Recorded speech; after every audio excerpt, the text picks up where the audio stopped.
All right, we are back. I know it's been a while. It's been literally 6 months, and Adam's sorry, and so am I. We wanted to do this sooner, but we ran into a couple snafus. Parts were pretty much a big part of the issue. Some of it was my fault. We had decided with a local guy that we were going to make a swap for a stock frame Mitsubishi, I think they call it the 18K or something like that. 18G or something like that. And basically, long story short, my old full race turbo ended up having actual damage. So what happened was it ingested part of the gasket, and it tore up the wheel, right, Adam? Yeah, so basically, once that we completed the transaction, the guy realized the turbo was bad and was pissed, obviously.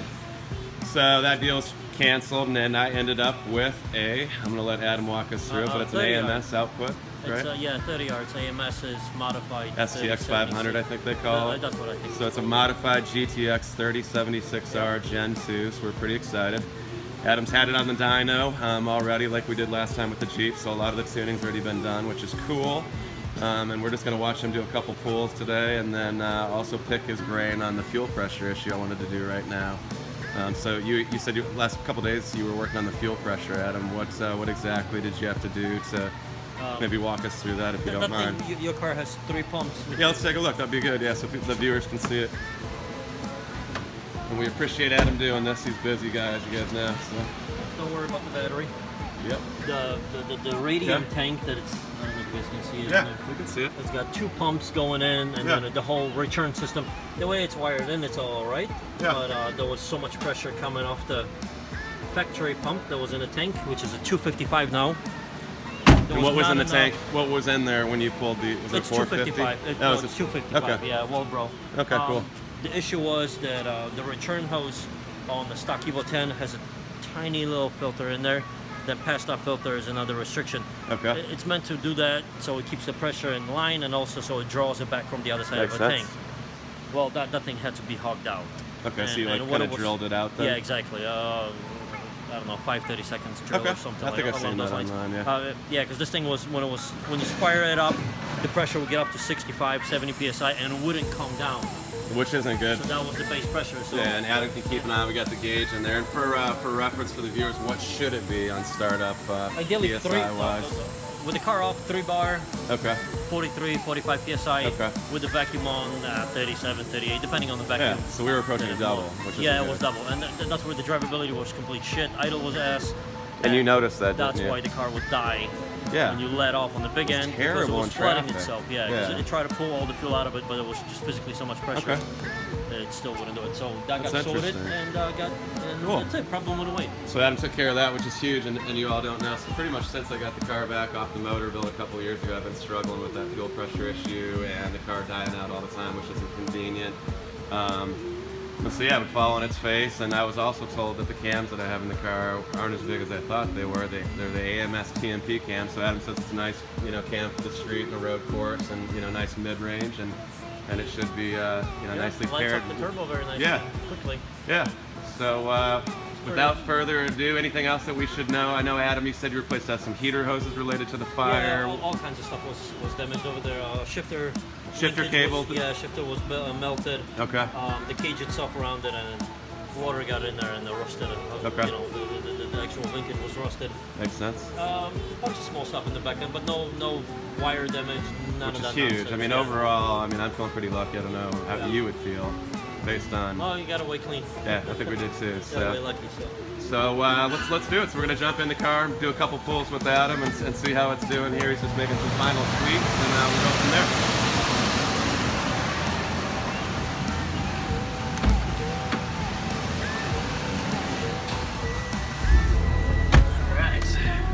I can hold that too if you want. Yeah, I'm all done with that. Okay, cool. Need the keyboard to wake the computer up. Okay. Nice.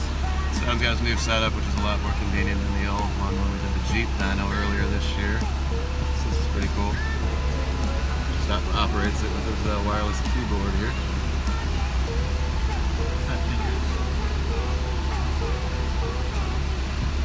Nice.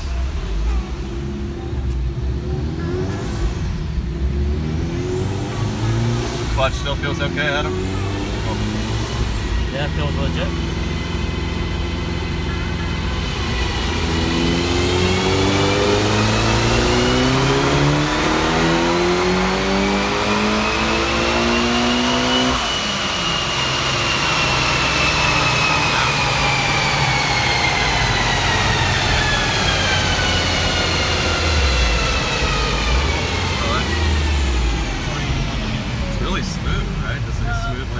that linear power, man, right? Yeah, we'll do one more. Yeah. So back-to-back pulls here, not letting it cool down. Intake temps and all that are good, Adam? Yeah. It's nice and cold today. Cool.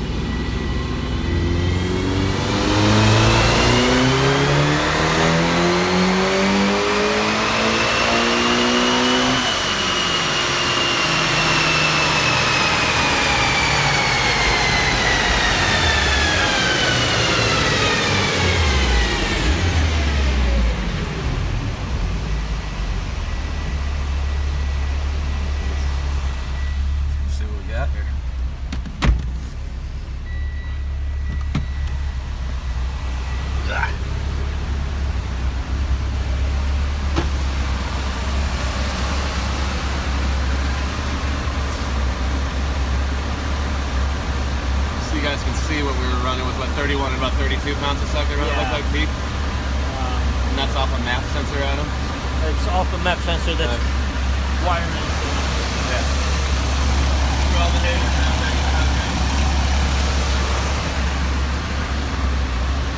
And for reference, Adam, while you're doing that, what's a stock EVO 10 put down on this dyno? Since I know for, you know, personal reference, 240, 240-ish to 230, 245 in that area. It depends on the year. Yeah. Makes sense. I don't know if you can see it. Nice. Take it.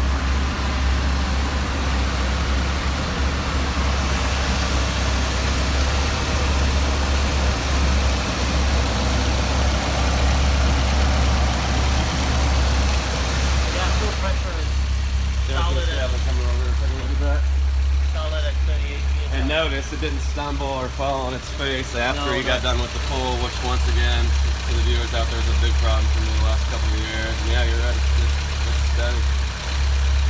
Money in the bank. So Adam, what else is next on the EVO to get this thing back on the road course next year? Because Adam from AD Motorsports does sponsor me and we love him.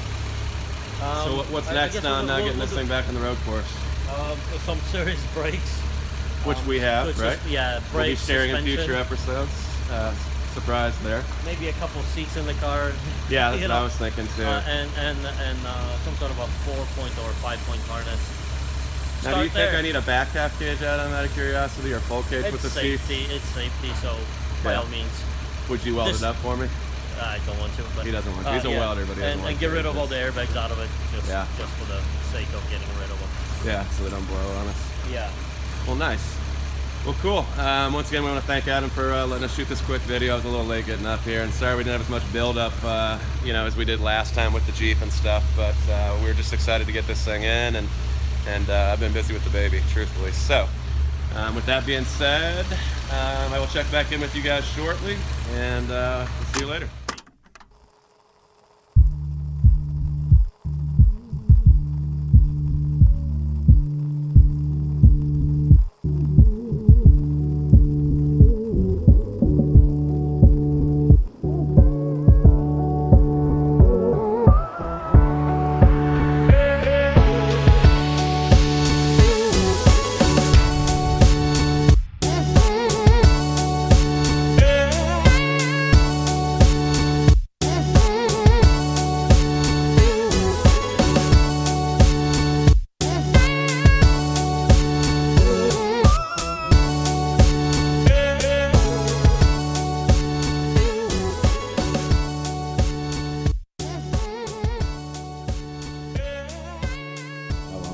Alright y'all, the day has finally come. We got the EVO, we're taking it home. We even got a dyno sheet that I'll share later with you guys.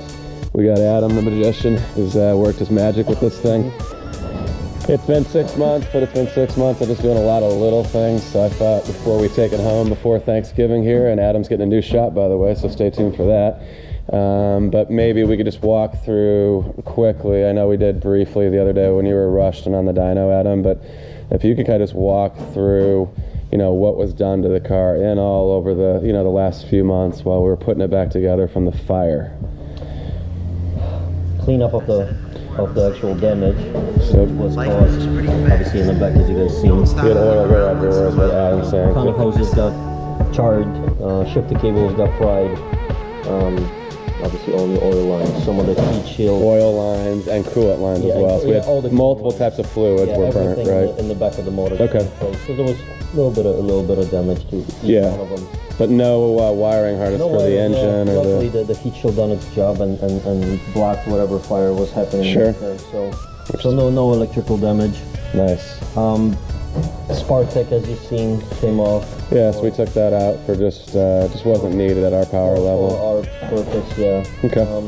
And just better tuning on the stock computer, we think, as well. So it's working. Well, it works. Yeah, it works great. You guys will see on the way home here. We'll take very it. well on the street. Yeah. It doesn't stall no more. It doesn't die. Nope. Nope. So yeah, some of the fuel system got sorted out. Cool. And Adam had to fab up this upper intercooler pipe he put together. A little bit. Because I didn't have the original AMS one. I had sold it apparently, and then we replaced the air filter. We obviously tune up stuff, spark plugs, all the basics. Yeah, the tuning we done on an old filter. Yeah, so nasty old filter at that. A little shorter, so yeah. I'm sure we're gonna see this thing in the next couple of months. We'll stick it in a dyno. Yeah. Once we put the lighter rotors, less rotational mass, we can see if that actually picks up anything. Because everybody says that's such a big gain. So that'll be cool. So other than that, Adam just made sure it was safe to drive, changed the brake fluid for me so I don't kill myself. It'd been two or 3 years since we'd done that, checked air pressure on the tires, and regular maintenance. Yeah. So with that being said, we're going to go ahead and start it up and have Adam back it out so we can hear it and get a cold start. Well, not a cold start because it's warm in here, but and then we're dropping off the Jeep. Adam's going to make a few tweaks to that bad boy, and we'll pick that thing up next week.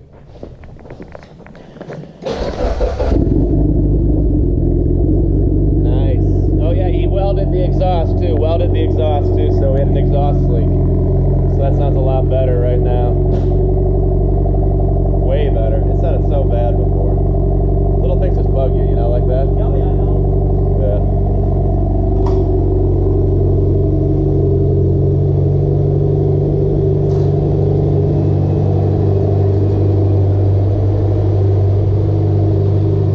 Quiet again. For all the people that like external wastegates, you'll probably be pissed, but I like quiet, so I'm happy.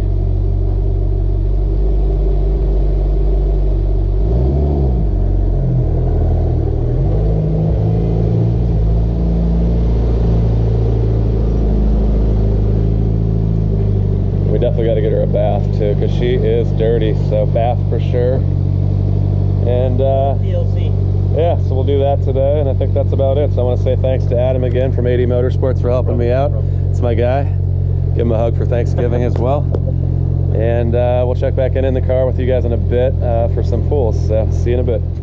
All right, y'all, what's up? We're at the gas station, and we're sitting in the EVO. So the time has finally come. It literally is, I think, the 1-year anniversary pretty much that this happened. Last year, so I just picked it up obviously at Adam's over at AD Motorsports, and just putting some gas in it before we drive home.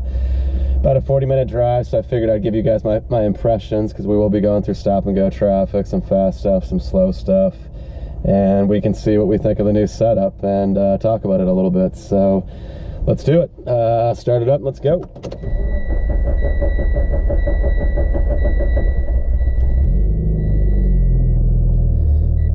85 doesn't like cold weather, so hopefully we don't have to drive it much in the winter. That's a good thing, because it's a track car. So either way, car currently has 44,677 miles. For those of you that are new to the channel, it is a 2011 Mitsubishi EVO 10 GSR 5-speed.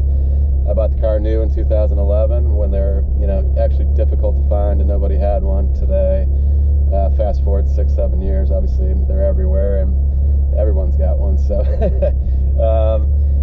but other than that, I'm trying to think of what else I want to tell you in terms of what we did on the car. I think we covered it earlier in the video, but it's got a 3076R that's modified by AMS on it. It's a Gen 2, full bolt-ons, fully built motor, sleeved, punched out 21 thousandths, and let's see here. It's got AMS TMP cams in it. It's on E85. It's got a radium surge tank set up with one fuel pump in the tank. I'm sorry, Walbro 255 that feeds the two Walbro 255s that reside in the radium surge tank in the trunk. So outside of that, got some surprises for you guys in terms of kind of road course, road racing goodies. So think steering, suspension, and brakes. So we'll cover that in a video over the winter when we install that stuff. But I did purchase it, and maybe I'll give you guys a sneak peek in a video coming up here over the coming weeks. So, but with that being said, I'm pretty excited to drive this thing because it's been a while, and hoping everything goes good. And let's see how it goes. Gotta get used to driving stick again. I haven't driven stick in a year pretty much because the MR2 doesn't really drive all that well, to be honest with you either, and sits in a storage unit for that reason. That's going to be a project that's coming up soon here. Well, not soon here, but at some point next year, if money works out, like always. But right now, this is the top priority for the channel. In case anybody was wondering, that this is the focus for the channel is getting this thing on a road course. God, it rips. But yeah, basically getting this thing on a road course, and we're gonna turn traction control off here because it's just lighting it up. A little cold out, 29 degrees, so it's just spinning the tires right now in first and second. But yeah, so finish this thing up with the steering, suspension, brake stuff, which I'll show you guys in an upcoming video. We'll unbox it and take a look at it, but it's real deal stuff. No expenses spared. And then hopefully, if everything goes right in the spring, we will drop this thing off with Adam again, and we'll have him put the roll cage in it and get a real seat in it. Seat brackets, harnesses, 6-point harness, all that. So probably going to go with the Recaro Hans setup at this point, I think, but we'll see. And then the company that makes the cage is out of the UK, actually. It looks pretty beefy, pretty awesome. Chrome Ollie, weighs 100 pounds total, so not too heavy. Obviously going to do a lot of stuff for the chassis in terms of strengthening it, and then Adam will be able to spot weld it as well. So that's really the focus. Is it's going to be winter in Chicago, and I want to get this thing on road course ready basically by spring to be able to do 15 to 20 minute sessions, without breaking a sweat. Hopefully, I'm hoping that at this point I've dropped enough money into it that it can do that, and I don't feel like I'm pushing the motor too hard. Really with a medium-sized turbo, and it had a 64 millimeter previously, and now it's down to in essence, probably a 58 millimeter. So, yeah, but that's the plan. But I will check back in a bit here. I know I say that all the time. I got to stop saying that. But once we get to some more open road, and we can kind of let it rip a little bit more. So I'll check back in a bit. Peace.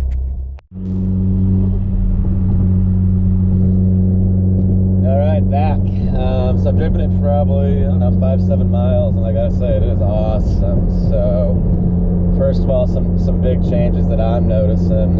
It's quieter, number one. That's one of the biggest things that comes to mind, because I went with a recirculated downpipe, so it's not an external dump, or a recirculated wastegate back into the downpipe, I should say.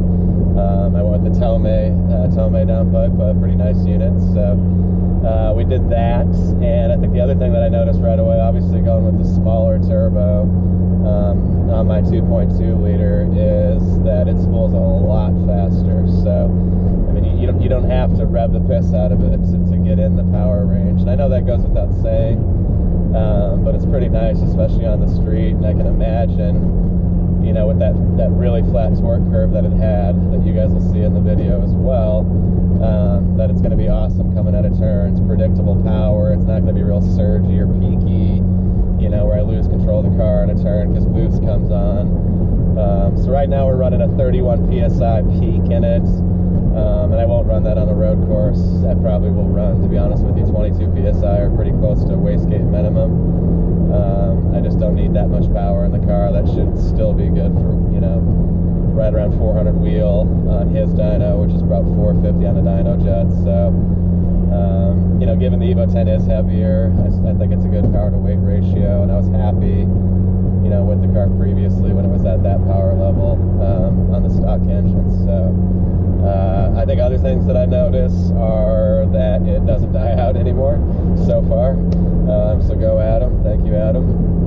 I think the fuel pressure issues were solved.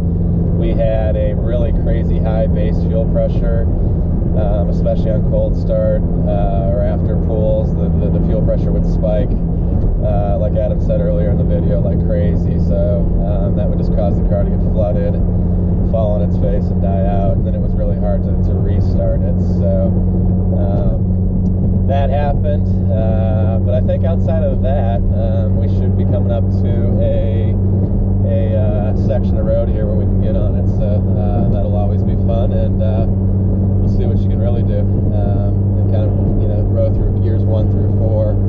Haven't been able to go really faster than 40 or 50 so far. You know, get on it in second gear. So I will check back in with you guys in a bit.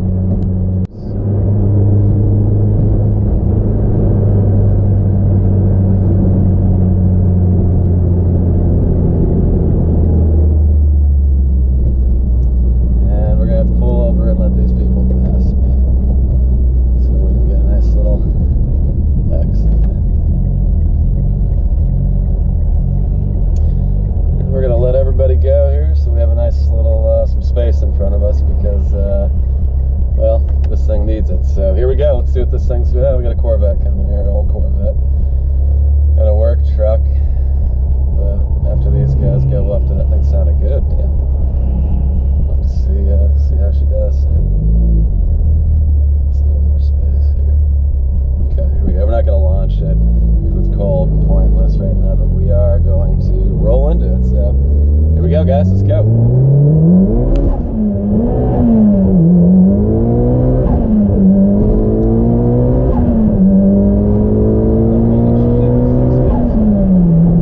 So yeah, it's fast. Holy shit. Holy smokes, this thing's fast.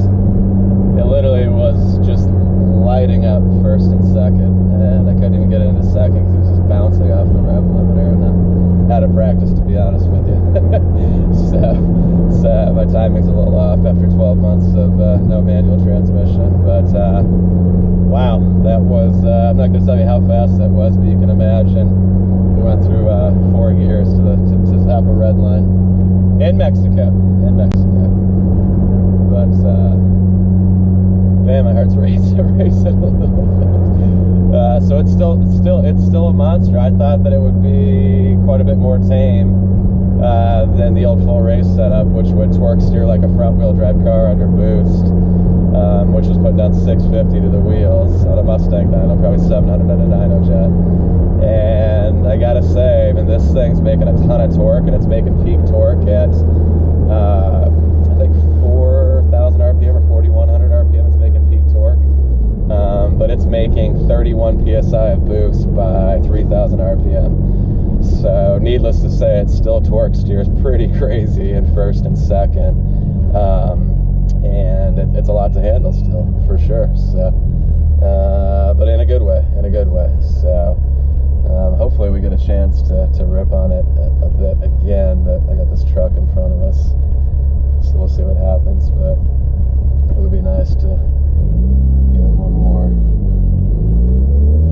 one more row through the gears. But yeah, quieter in the cabin. I don't know how loud it'll be on the GoPro, how well it'll pick up sound inside the car, but it's still got some noise to it. It's nothing like the twin external wastegates before on the full race setup, but it still sounds pretty gnarly, to be honest with you, in a good way too. And it's not obnoxious.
so much torque that the motor was just coming up. So I'm having kind of a hard time still getting into second. I think that's just because the motor and the diff and everything's just moving. I got too much drivetrain slop. So I think I'm gonna go ahead and do the rear diff bushings and the rest of the motor mounts as well, the side mounts and then the rear diff bushings as well, which obviously will create more vibration, which kind of sucks, but whatever. It is what it is. Race car, right, boys? Yeah, I mean, it completely lights them up in second. Yeah. All-wheel drive car, first and second are pretty much useless in cold weather. Crazy.